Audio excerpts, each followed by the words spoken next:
In the heart of a raging snowstorm, a solitary man and his loyal golden retriever discover a baby abandoned in the freezing wilderness. As they fight to protect the child, buried secrets from the past resurface, unraveling a dangerous web of lies. What Ethan uncovers about his late wife and the mysterious forces chasing them will change everything he thought he knew, and lead to a decision that could cost him everything. The wind howled outside, carrying with it flurries of snow that battered against the windows of Ethan's cabin. He sat by the fire, staring into the flickering flames, his hand absently stroking the golden fur of Max, his loyal companion. Outside, the world was a blanket of white, and the nearest town was miles away. For Ethan, this isolation was not a burden, but a choice. After losing his wife in a tragic car accident 2 years ago, he had retreated to the mountains, seeking solace in the silence of nature. People had become a painful reminder of what he'd lost. Max was his only connection to the world, a gift from a friend who had insisted Ethan needed companionship. "You're all I need, buddy," Ethan murmured, scratching Max behind the ears. The dog looked up at him with intelligent eyes, his tail thumping softly against the wooden floor. The blizzard had begun unexpectedly that afternoon, covering the ground in a thick layer of snow within hours. Ethan had stocked up on supplies the previous week, so he wasn't concerned about being stranded. He threw another log onto the fire, settling in for a long night. But Max wasn't as relaxed. The dog had been restless all evening, pacing near the door and whining softly. At first, Ethan dismissed it as typical canine behavior, but as the hours passed, Max's agitation grew. "What is it, boy?" Ethan asked, watching as Max pawed at the door, his nose pressed against the crack. "You want to go out in this storm?" "No way." Max barked, a sharp, urgent sound that echoed through the small cabin. Ethan frowned. Max rarely barked unless something was wrong. Reluctantly, Ethan pulled on his coat and boots, grabbing a flashlight from the shelf. "All right, let's see what's got you so worked up," he said, opening the door. The cold hit him like a wall, and the wind threatened to rip the door from his hands. Max darted out immediately, his golden fur blending with the snow as he bolted toward the edge of the forest. "Max! Wait!" Ethan called, trudging after him. The snow was knee-deep, and each step was a struggle. Max stopped suddenly, barking furiously at something hidden among the trees. Ethan finally caught up, panting as he shone the flashlight in the direction of Max's barking. At first, he saw nothing but snow-covered branches. Then he noticed it, a small bundle on the ground, almost invisible against the white landscape. It was wrapped in a tattered blanket, the edges stiff with frost. Ethan's heart skipped a beat. "What the?" He crouched down, pulling the bundle closer. As he peeled back the blanket, a tiny face emerged, red from the cold, lips trembling, but unmistakably alive. A baby. "Oh my God," Ethan whispered, his breath visible in the freezing air. The baby let out a weak cry, and Ethan's hands trembled as he cradled the small body. The blanket was damp and offered little protection against the biting cold. Whoever had left the child here had essentially abandoned them to die. Max whined softly, pressing his nose against the baby's cheek as if to offer comfort. "We need to get back to the cabin," Ethan said, his voice shaking. He wrapped the blanket tightly around the baby, shielding it from the wind, and started back toward the cabin, Max close at his heels. Once inside, Ethan placed the baby on the couch near the fire, quickly grabbing a dry towel to warm its tiny body. The baby's cries grew louder, a sign of strength that gave Ethan a sliver of hope. "It's okay," he murmured, his hands moving with a mix of panic and care. "You're safe now." Max lay nearby, watching intently as if guarding the child. Ethan noticed something peculiar about the blanket as he worked, a small patch sewn into the corner with initials embroidered in faded thread, JL. "JL," he muttered. "What does that mean?" The initials sparked a flicker of recognition, but Ethan couldn't place it. He shook his head, focusing instead on the immediate problem, how to keep the baby warm and fed during the storm.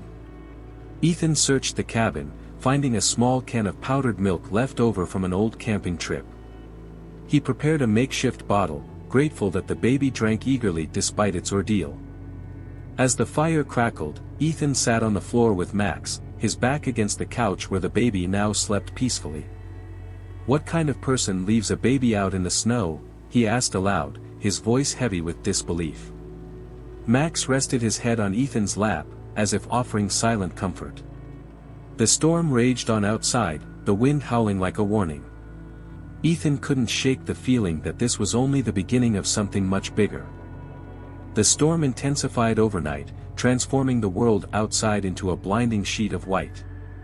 Ethan had barely slept, his mind racing as he kept an eye on the baby and stoked the fire to keep the cabin warm. Max lay by the door, his ears twitching with every gust of wind, ever vigilant. Wrapped in an old sweater of Ethan's, the baby stirred on the couch, letting out a soft cry. Ethan hurried to its side, gently rocking the tiny bundle in his arms.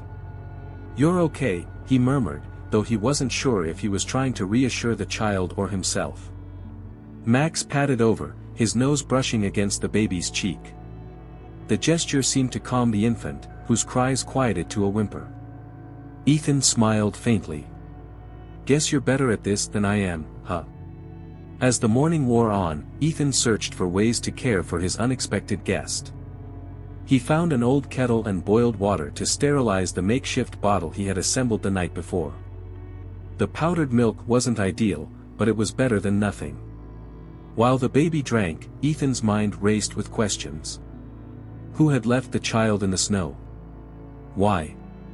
And what did the initials JL on the blanket mean? The sight of those letters brought an uneasy sense of familiarity, but Ethan couldn't place it. He shook his head, focusing instead on the immediate task of survival. The blizzard showed no signs of relenting. Ethan tried the radio again, hoping to reach someone in town, but all he got was static. "Damn it," he muttered, slamming the device onto the table. Max looked up from his spot by the fire, his gaze steady. It was as if the dog understood the gravity of the situation. Ethan sank into a chair, running a hand through his hair. "We're stuck here until this storm lets up. I just hope," he trailed off, his voice heavy with doubt. As the day dragged on, Ethan began to piece together the few clues he had. The initials on the blanket nagged at him, a persistent itch at the back of his mind. He rummaged through a drawer, pulling out an old photo album. Flipping through the pages, he stopped at a picture of himself and his late wife, taken years ago during a summer hike in the mountains. In the background stood another man, his face partially obscured by shadows. Ethan couldn't remember his name, but something about him felt off. Max barked sharply, snapping Ethan out of his thoughts. The dog was at the door again, his body tense. "What is it now?" Ethan muttered, standing up. When he opened the door a crack, the wind howled like a wild beast, blowing snow into the cabin. Max bolted out, barking furiously. "Max!" Ethan called, grabbing his coat and boots. He turned back to the baby, who was bundled safely on the couch. "Stay here," he said, as if the infant could understand. Ethan trudged into the storm, following Max's tracks. The snow was so thick that he could barely see a few feet ahead, but Max's barking guided him. The dog had stopped near the edge of the forest, his nose buried in the snow. Ethan stumbled toward him, panting as he crouched down. "What is it, boy?" Max unearthed a piece of fabric, a strip of cloth that matched the baby's blanket. Ethan's heart raced. Whoever had abandoned the child might still be nearby. "Someone's out here," he muttered, his breath visible in the freezing air. Max growled softly, his gaze fixed on the woods. Ethan felt a chill that had nothing to do with the weather. "We need to get back," he said, pulling Max's collar. The dog resisted for a moment before relenting. Back at the cabin, Ethan bolted the door and checked on the baby. The child was still asleep, its tiny hands curled into fists. Ethan sat by the fire, the strip of cloth clutched in his hand. "What the hell is going on?" he murmured. Max lay beside him, resting his head on Ethan's knee. The dog's eyes were half closed, but his ears remained alert, twitching at every sound. Ethan couldn't shake the feeling that they were being watched. As night fell, the wind grew even fiercer, rattling the windows and shaking the cabin to its core. Ethan kept the fire burning, feeding it with logs until the flames roared. The baby stirred, letting out a soft cry. Ethan picked it up, rocking it gently as he whispered soothing words. "It's okay, little one," he said. "We'll get through this." Max stood up suddenly, his body rigid. He stared at the door, a low growl rumbling in his throat. Ethan's heart pounded. "What is it, Max?" Before he could react, there was a sound, a faint crunch of snow just outside the cabin. Grabbing the rifle he kept by the fireplace, Ethan moved cautiously toward the door. Max followed, his growl deepening. Ethan pressed his ear to the wood, straining to hear over the howling wind. Another crunch. Someone, or something, was definitely out there. "Stay back," he whispered to Max, opening the door just enough to peer outside. The snowstorm was a swirling chaos, but through the flurries, Ethan thought he saw a figure moving between the trees. "Who's there?" he called, his voice sharp. The figure didn't respond. It disappeared into the woods, leaving Ethan with more questions than answers. He closed the door, bolting it tightly. Turning to Max, he said, "Looks like we're not alone after all." Max barked once, a sound that seemed to say, "I've got your back." Ethan glanced at the baby, who was once again sleeping peacefully. "Whoever you are," he muttered, "you're not getting in here." The rest of the night was a blur of tension and vigilance. Ethan sat by the fire, the rifle across his lap, while Max lay by the door, his eyes never leaving the entrance. The storm continued to rage outside, but inside the cabin, the trio found a fragile sense of safety. Ethan didn't know what the next day would bring, but one thing was certain: he would protect the baby, and Max, no matter what. The dawn broke gray and muted, the storm's fury having subsided into a quiet but relentless snowfall. Ethan sat by the fire, staring into the embers, his thoughts as chaotic as the blizzard had been. The strip of cloth Max had found lay on the table, a small but haunting clue that refused to leave his mind. The baby cooed softly from the couch, its tiny hands reaching for the light filtering through the window. Ethan smiled faintly, the child's innocence a stark contrast to the unease gnawing at him. Max stood by the door, his posture tense. Ethan knew his companion well enough to recognize when something was wrong. "You're still on edge, huh?" Ethan said, standing and stretching.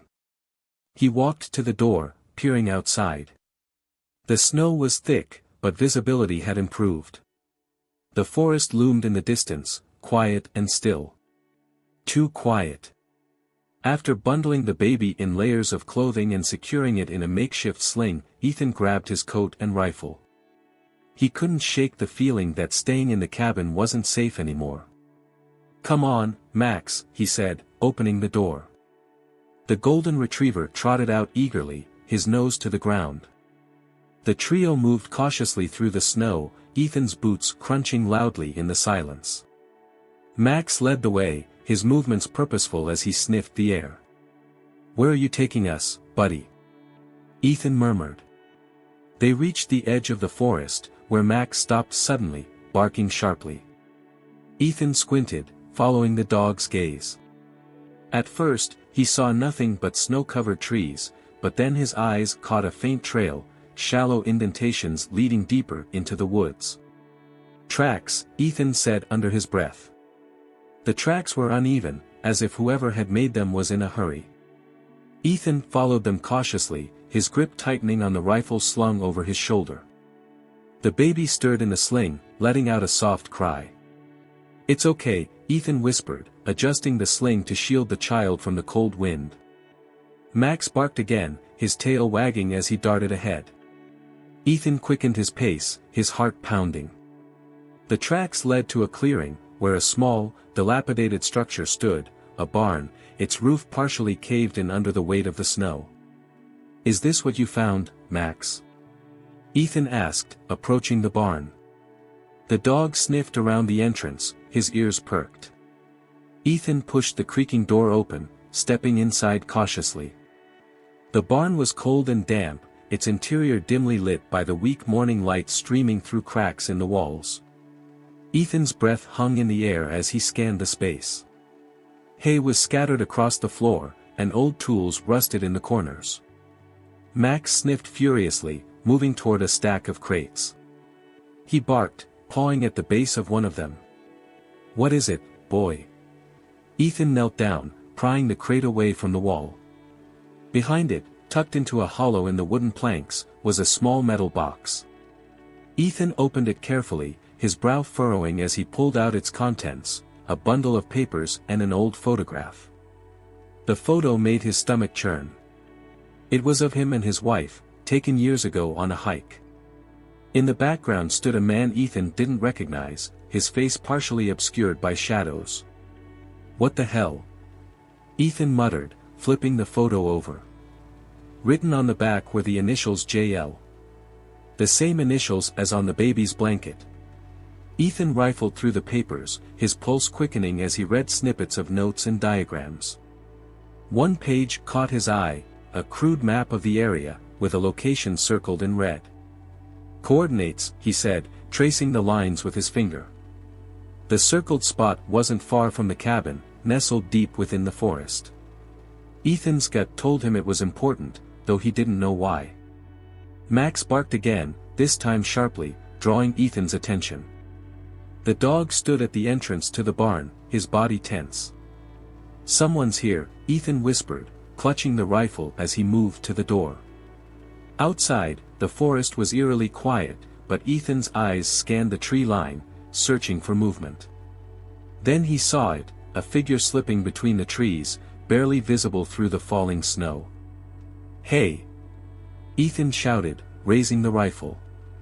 The figure froze for a moment before darting away, disappearing into the woods. Ethan hesitated, his instincts warring with his caution. Whoever that was, they had been watching him. But with the baby in his care, pursuing them wasn't an option. "We need to get back to the cabin," he said, turning to Max. The dog barked in agreement, following closely as Ethan retraced their steps. Back at the cabin, Ethan bolted the door and set the baby down in its makeshift bed. His hands shook as he spread the map on the table, marking the coordinates with a pencil. "Why are you tied to all of this?" he murmured, glancing at the baby. Max sat by his side, his eyes focused on Ethan as if waiting for a decision. "We can't stay here," Ethan said after a moment. "Whoever that was, they'll be back. We need to get to this location." Max wagged his tail, as if approving the plan. As night fell, Ethan prepared for the journey ahead. He packed a small bag with essentials, food, water, and extra blankets for the baby. The map was folded neatly and tucked into his pocket, along with the photo and notes from the barn. Before settling in for a few hours of rest, Ethan knelt by Max, rubbing the dog's ears. "You've been amazing, buddy," he said softly. "I don't know what I'd do without you." Max licked his hand, his tail wagging. Ethan lay down on the couch, the baby sleeping soundly on his chest. As he drifted off, his thoughts swirled with questions. Who was the man in the photo? Why had he been in the background of Ethan's life, unnoticed until now? And what waited for them at the coordinates marked on the map? Whatever the answers were, Ethan knew they wouldn't come easily. The storm had calmed by the time Ethan woke. The sky was pale and clear, and the snow sparkled under the morning sun. He took it as a sign, a brief moment of calm before the challenges ahead. "Let's go, Max," he said, securing the baby in the sling and shouldering his pack. Max barked once, his golden fur glowing in the sunlight as he bounded toward the forest trail. Together, they set off into the unknown, the map guiding their steps and the bond between them growing stronger with every passing moment. The forest seemed endless, its snow-laden branches creating an eerie tunnel that swallowed Ethan, Max, and the baby as they trudged forward. The air was bitterly cold, and the sunlight, though bright, provided little warmth. Ethan's breath puffed out in visible clouds as he adjusted the sling holding the baby against his chest. The child had been remarkably quiet, its tiny face peeking out from under layers of blankets. Ethan glanced down, grateful for the moment of calm but acutely aware of the stakes. "You're tougher than I expected," he muttered, a faint smile on his lips. Max trotted ahead, his golden fur a stark contrast against the white landscape. He paused every few steps to sniff the ground or listen, his tail wagging slightly before he moved again. Ethan trusted Max's instincts more than his own. "Where are you leading us, boy?" Ethan asked, following the dog's trail. The journey was grueling. The snow had softened slightly under the weak sun, turning the ground into a slippery mess that sapped Ethan's energy with each step. His boots sank deep with every stride, and his legs burned from the effort. Max, however, seemed unfazed, his movements purposeful and steady. Ethan envied his companion's stamina. The map in Ethan's pocket felt heavier with each mile. He had studied it carefully before leaving the cabin, memorizing the route to the circled coordinates. But the closer they got, the more questions plagued his mind. Why had someone left the baby at his doorstep? What was the significance of the location they were heading to? And most unsettling of all, who had been watching them? By midday, they reached a clearing where the snow sparkled like crushed diamonds under the sun. Ethan paused to catch his breath, leaning against a tree as he adjusted the sling. The baby stirred, letting out a soft cry. "I know, little one," Ethan murmured, his voice soft. "We'll rest soon." Max barked once, drawing Ethan's attention to a cluster of boulders on the edge of the clearing. The dog sniffed around them, his ears perked. Ethan frowned, moving closer. "What is it, Max?" Nestled among the rocks was a small pile of supplies, an old tarp, a tin of food, and a half-burned candle. "Someone's been here recently," Ethan said, his pulse quickening. He scanned the area, but the forest was silent except for the faint rustling of branches in the wind. Max whined softly, his gaze fixed on the woods. Ethan tightened his grip on the rifle slung over his shoulder. "Let's keep moving." The sun dipped lower in the sky as they pressed on, casting long shadows across the snow. The cold grew sharper, biting through Ethan's coat and making the baby's soft cries more frequent. "We're almost there," Ethan said, though he wasn't sure if it was true. The map indicated they were close, but the terrain was unyielding, and his body ached with exhaustion. Max stopped suddenly, his ears flat against his head as he let out a low growl. Ethan froze, his grip tightening on the rifle. "What is it, boy?" he whispered. Max's gaze was locked on a cluster of trees ahead. For a moment, Ethan saw nothing unusual, just the same snow-covered branches and shadows they had passed all day. But then a movement caught his eye, a figure slipping behind a tree, just out of sight. "Who's there?" Ethan called, raising the rifle. There was no response, only the sound of snow crunching softly in the distance. Ethan's heart pounded as he debated his next move. He couldn't risk an encounter with whoever was out there, not with the baby to protect.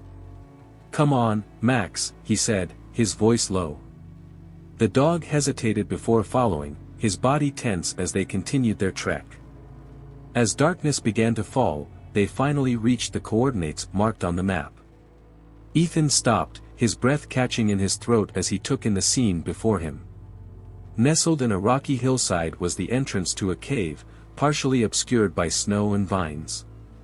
It was larger than he had expected, its dark opening like a gaping maw against the white landscape. "This is it," he said, more to himself than to Max. The dog sniffed the air, his tail wagging slightly. Ethan approached cautiously, his boots crunching loudly on the frozen ground. The cave entrance was cold and foreboding, but it offered shelter from the elements, and, hopefully, answers. Inside, the air was damp and heavy, carrying the faint scent of moss and earth. Ethan set the baby down gently on a patch of dry ground, wrapping it tightly in blankets before turning his attention to their surroundings. The cave walls were rough and jagged, and the floor was littered with old debris, broken tools, scraps of fabric, and what looked like animal bones. Max wandered ahead, his nose to the ground as he sniffed around a cluster of crates near the back of the cave. He barked sharply, his tail wagging. Ethan joined him, prying open one of the crates. Inside, he found more papers, notes and diagrams similar to the ones he had discovered in the barn. One of them was a crude sketch of the cave, with markings that seemed to indicate hidden compartments. "What were you hiding here?" Ethan murmured, his eyes scanning the papers. One page caught his attention, a list of names, most of them unfamiliar. But one name stood out, Clara Hayes. Ethan's breath hitched. Clara was his wife's name. Max barked again, pulling Ethan's attention to the cave entrance. The dog's body was rigid, his gaze fixed on the darkness beyond the opening. Ethan grabbed the rifle, his pulse quickening. He stepped toward the entrance, his eyes scanning the snow-covered landscape outside. The figure was there again, standing just beyond the tree line. This time, they didn't move. They stood still, watching. Ethan's grip on the rifle tightened. "What do you want?" he called, his voice echoing off the cave walls. The figure didn't respond. After a long moment, they turned and disappeared into the woods. Ethan lowered the rifle, his mind racing. Whoever that was, they knew he was here, and they weren't going away. Ethan returned to the baby and Max, his thoughts a whirlwind of questions and fears.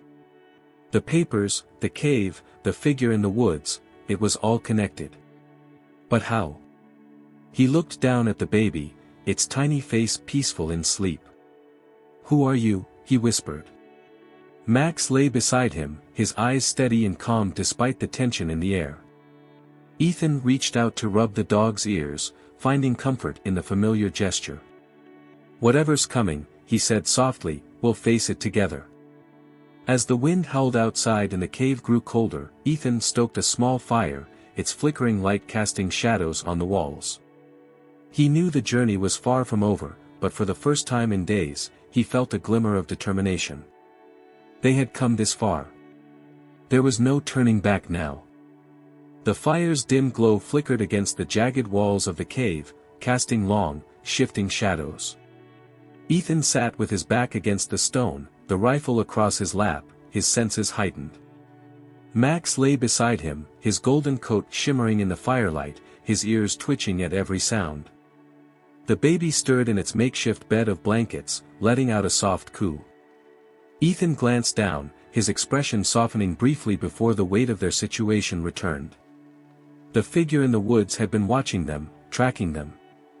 Whoever it was, Ethan had no doubt they would return. "Max," he murmured, running a hand through the dog's fur, "you'll let me know if they're coming, right?" Max wagged his tail once, his eyes steady. Hours passed, the silence broken only by the occasional pop of the fire. Ethan's exhaustion weighed heavily on him, but he couldn't afford to sleep. His gaze flicked to the papers he had found, now spread out on the ground before him. The name Clara Hayes stared back at him, each letter a dagger in his chest. Why was his late wife's name on this list? What connection did she have to this place, or to the baby?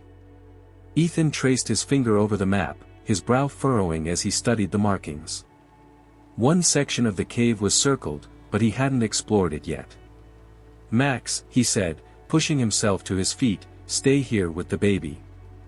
I need to check something." Max let out a low whine, but he didn't move from his spot beside the child. Ethan grabbed a flashlight and ventured deeper into the cave, the beam cutting through the darkness. The air grew colder the farther he went, and the faint scent of damp earth filled his nostrils. The circled section of the map led him to a narrow passageway, barely wide enough for him to squeeze through. He hesitated for a moment, his heart pounding, before pushing forward.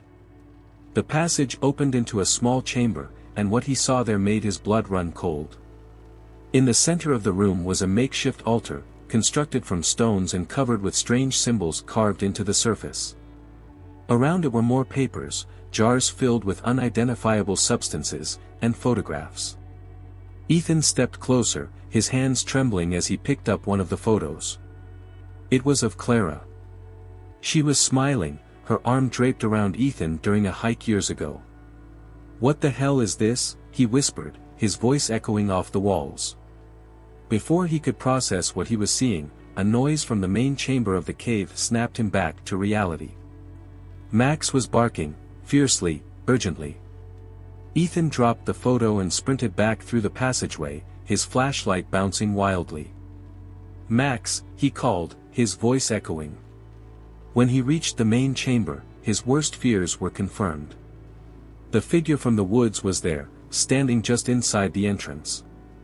Max stood protectively in front of the baby, his teeth bared and a low growl rumbling from his chest. "Don't move!" Ethan shouted, raising his rifle. The figure turned slowly, their face hidden beneath a heavy hood. They raised their hands, palms outward, in a gesture of surrender. "I'm not here to hurt you," the person said, their voice calm but firm. "Who are you?" Ethan demanded. "And what do you want?" The figure lowered their hood, revealing a man with weathered features and piercing blue eyes. Ethan didn't recognize him, but something about his gaze felt unsettlingly familiar. "My name is Mason," the man said. "And if you want to know the truth about that child, you'll need to listen to me." Ethan didn't lower the rifle. "Start talking," he said, his tone sharp. Mason took a cautious step forward, glancing at the baby. "That child is in danger," he said. "And so are you. There are people who will stop at nothing to find them." "Why?" Ethan asked. "What's so special about this baby?" Mason hesitated, his eyes flicking to Max, who was still growling. "That child is the key to exposing a very powerful group of people. People who operate in the shadows, controlling lives and covering their tracks." Ethan's grip on the rifle tightened. "And what does this have to do with my wife?" Mason's expression darkened. "Clara was one of us, part of the resistance against them. She uncovered their secrets, but she paid the price for it." Ethan felt as though the ground had been pulled out from under him. "What are you saying?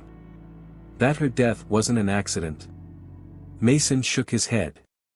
"It was staged. They wanted to silence her.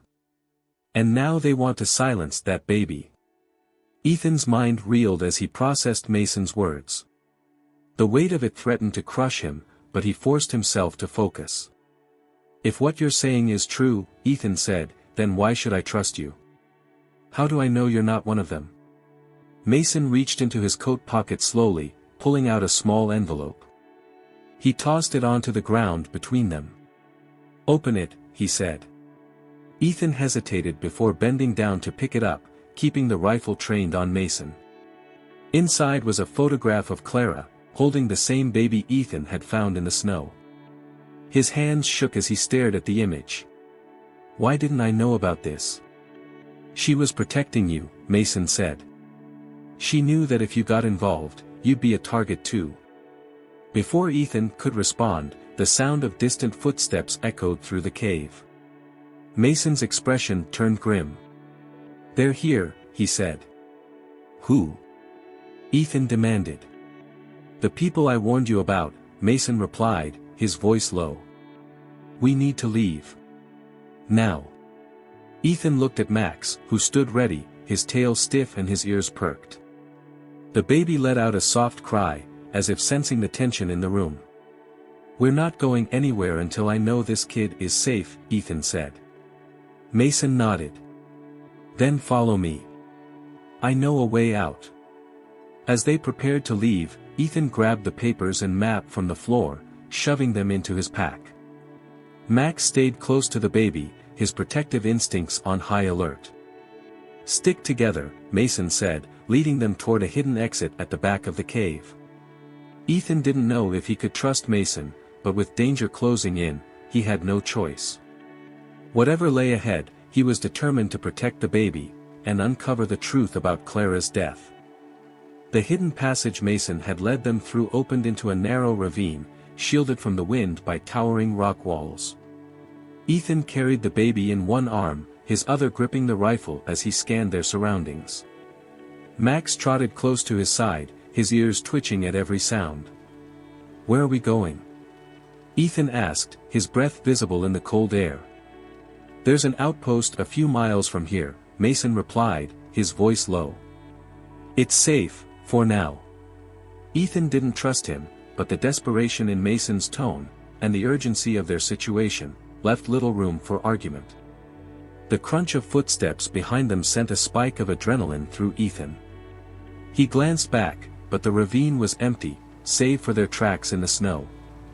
"They're close," Mason said, quickening his pace. The group moved swiftly, the cold seeping into Ethan's bones. The baby whimpered softly, its cries muffled by the thick blankets. Ethan adjusted the sling, murmuring soothing words as he pressed on. Max suddenly stopped, his body stiff as he growled low in his throat. "What is it, boy?" Ethan whispered, his grip tightening on the rifle. Mason cursed under his breath. "They've found us."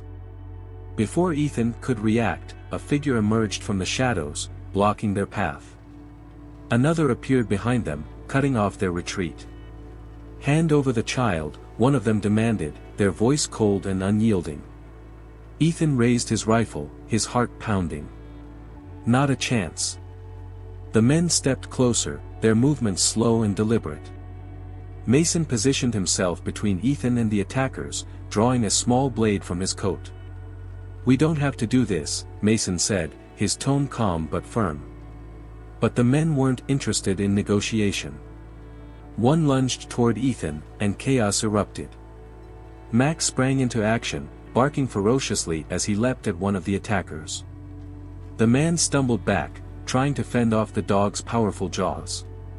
Ethan fired a warning shot into the air, the sound echoing through the ravine. "Back off," he shouted, his voice trembling with rage. The second man advanced, his hand reaching for the baby.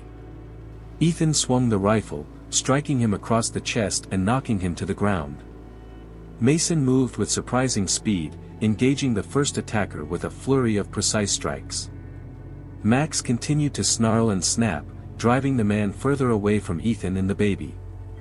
In the chaos, the attackers retreated, their movements hasty and disorganized. "This isn't over," one of them shouted as they disappeared into the shadows. Ethan lowered the rifle, his breathing ragged. Max returned to his side, his fur bristling but his tail wagging faintly. "Good boy," Ethan said, kneeling to rub the dog's ears. Mason wiped blood from a shallow cut on his cheek. "We need to keep moving," he said. "They'll be back, and next time, they won't hold back." They pressed on, the tension lingering like a storm cloud. Ethan's grip on the baby tightened as he struggled to process what had just happened. "Why are they after this child?" he demanded, his voice sharp. "I deserve answers."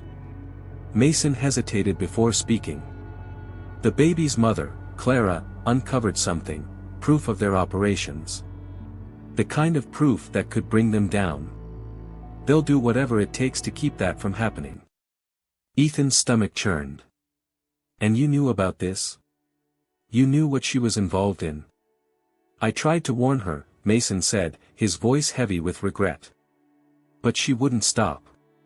She believed the truth was worth the risk." Ethan fell silent, his mind racing with memories of Clara. Had she been carrying this burden all along, hiding it to protect him? By the time they reached the outpost, the sun was dipping below the horizon, casting the world in hues of orange and gold. The building was small and unassuming, tucked against the base of a hill. Mason knocked on the door in a rhythmic pattern, and a moment later, it creaked open. A woman in her 50s appeared, her sharp eyes scanning the group. "Mason," she said, stepping aside to let them in. "You're cutting it close." "Things got complicated," Mason replied, ushering Ethan and Max inside. The interior was sparsely furnished but warm, a fire crackling in the hearth. Ethan set the baby down on a nearby cot, checking it for any signs of distress. The child stared up at him with wide, curious eyes. The woman, who introduced herself as Evelyn, brought over a tray with food and water. "You've been through hell," she said, her gaze softening as she looked at the baby. Ethan nodded, exhaustion washing over him. "What happens now?" Over the next few hours, Mason and Evelyn explained everything. The group they were up against was powerful, with influence reaching into governments and corporations. Clara had stumbled upon their secrets while working on a humanitarian project, and her discovery had put her, and now Ethan, in their crosshairs. "She didn't want you involved," Mason said. "She thought you'd be safer if you didn't know." Ethan's chest tightened. He had spent years grieving Clara's death, thinking it was a senseless accident. Now, he realized it had been a calculated move to silence her. "What do I do now?" he asked, his voice low. "You keep that child safe," Evelyn said firmly. "They're the key to finishing what Clara started." As dawn broke, Ethan stood outside the outpost, staring at the horizon. Max sat beside him, his presence a steady comfort. "You've been through a lot, boy," Ethan said, scratching the dog's head. "But I think we're just getting started." The door creaked open, and Evelyn stepped out, carrying the baby. She handed the child to Ethan, her expression solemn. "This isn't just about revenge," she said. "It's about doing what's right." Ethan nodded, cradling the baby close. "I'll protect them. No matter what." The journey ahead was uncertain, but for the first time in years, Ethan felt a sense of purpose. He wasn't just surviving anymore, he was fighting for something bigger. With Max at his side and the baby in his arms, he set off into the snow, ready to face whatever challenges lay ahead. The snow had melted, giving way to the bright green of spring. Ethan stood on the porch of a modest house on the edge of a small town, cradling the baby, now named Clara, after her mother, in his arms. Max lay at his feet, his tail thumping softly against the wooden boards as he watched the world with his ever-alert gaze. It had been 6 months since that fateful night in the cave, 6 months of rebuilding, learning, and healing. The dangers they faced were far from over, but for the moment, life had settled into a fragile sense of normalcy. Ethan shifted the baby in his arms, smiling as she reached for his face with tiny fingers. "You're getting stronger every day," he said softly. "Just like your mom." Max barked once, wagging his tail as if agreeing. The sound of approaching footsteps drew Ethan's attention. Mason emerged from the side of the house, carrying a small stack of papers. His injuries from the fight in the ravine had healed, though the weight of the past still showed in his expression. "We've made progress," Mason said, handing the papers to Ethan. "The information Clara gathered, it's starting to make waves. People are paying attention." Ethan scanned the documents, a mix of news articles and encrypted messages from Evelyn's network. The fight against the shadowy organization was gaining traction, but it was still an uphill battle. "This isn't over, is it?" Ethan asked, his voice tinged with weariness. Mason shook his head. "Not even close. But thanks to you, and her, we're closer than we've ever been." That evening, Ethan sat in the backyard, watching Clara crawl on a blanket spread out on the grass. Max lay beside her, his body a protective barrier as she giggled and patted his fur. The scene filled Ethan with a quiet sense of joy. For so long, he had lived in isolation, consumed by grief and anger. Now, he had a purpose, a family to protect, and a reason to move forward. He thought of Clara, both the baby in front of him and the woman he had loved and lost. Her sacrifice had set everything in motion, and Ethan vowed to honor her memory by fighting for the world she believed in. A few days later, Ethan drove into town with Clara and Max. The baby sat in a car seat in the back, babbling happily, while Max stuck his head out the window, enjoying the breeze. The town was small but bustling, its streets lined with quaint shops and friendly faces. Ethan had avoided places like this for years, preferring the solitude of the wilderness. But now, he saw it through a different lens, a place of community, of life. At the general store, people greeted him warmly, many recognizing the man and his golden retriever from the stories that had circulated. "That's the dog, isn't it?" a woman said, pointing at Max, "the one who saved you and that baby during the storm." Ethan chuckled, scratching Max behind the ears. "Yeah, that's him. He's the real hero." Max wagged his tail proudly, basking in the attention. Back at the house, Ethan worked on the garden, a new hobby he had picked up to keep his hands busy. Clara sat in a playpen nearby, her laughter filling the air as Max entertained her by chasing a rubber ball. Ethan paused, wiping sweat from his brow as he watched them. The weight of the past hadn't disappeared, but it felt lighter now, tempered by moments like this. He thought about the future, what it would mean to raise Clara in a world still fraught with danger, to continue the fight against the forces that had taken so much from them. But as he looked at Max, whose golden coat shimmered in the sunlight, and at Clara, whose smile was a mirror of her mother's, Ethan felt something he hadn't in years: hope. That night, as the stars filled the sky, Ethan sat on the porch with Max at his side. Clara slept soundly in her crib, her small breaths a comforting rhythm that reached his ears even through the open window. Ethan rested a hand on Max's head, his voice soft. "We've come a long way, haven't we, boy?" Max looked up at him, his eyes warm and understanding. Ethan smiled, his gaze drifting to the horizon. The road ahead would be difficult, but he wasn't alone. With Max's unwavering loyalty and Clara's innocent strength, he knew they could face whatever came next. As the night deepened, Ethan leaned back in his chair, the gentle sound of the wind in the trees lulling him into a rare moment of peace. Together, they had survived the storm, and together, they would build a future worth fighting for.